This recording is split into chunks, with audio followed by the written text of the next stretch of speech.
Bonjour, la Bible dit dans 1 Samuel 18 au verset 8, Saül fut très irrité et cela lui déplut. Il dit, on en donne 10 000 à David et c'est à moi que l'on donne les 1000. Il ne lui manque plus que la royauté.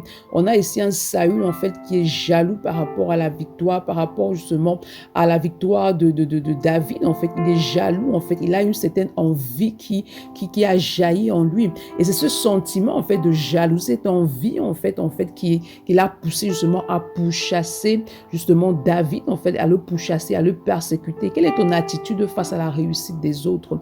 Quelle est ton attitude face au succès des autres? Lorsque tu vois les gens victorieux autour de toi, lorsque tu vois les gens recevoir l'exaucement à leur prière, lorsque tu vois les gens exceller et devenir des prodiges dans cette génération, quelle est ton attitude en fait par rapport à ça? Ce que le Seigneur attend de toi, c'est que tu manifestes l'amour. Tu dois te réjouir en tout temps pour les autres. Parce que lorsque tu ne te réjouis pas, la jalousie, l'envie, l'aigreur, toutes ces choses attirent la destruction dans ta vie. Toutes ces choses bloquent tes bénédictions et bloquent tes grâces. Le meilleur moyen d'être visité, le meilleur moyen de recevoir les grâces de Dieu, c'est de te réjouir pour la vie des autres, parce que si le Seigneur a béni ton frère ou ta soeur, alors la bénédiction n'est pas loin de toi. C'est pourquoi ce matin, demande au Saint-Esprit de détruire dans ton cœur tout sentiment de jalousie, d'envie, d'aigreur et de t'aider en tout temps à te réjouir pour le bonheur des autres.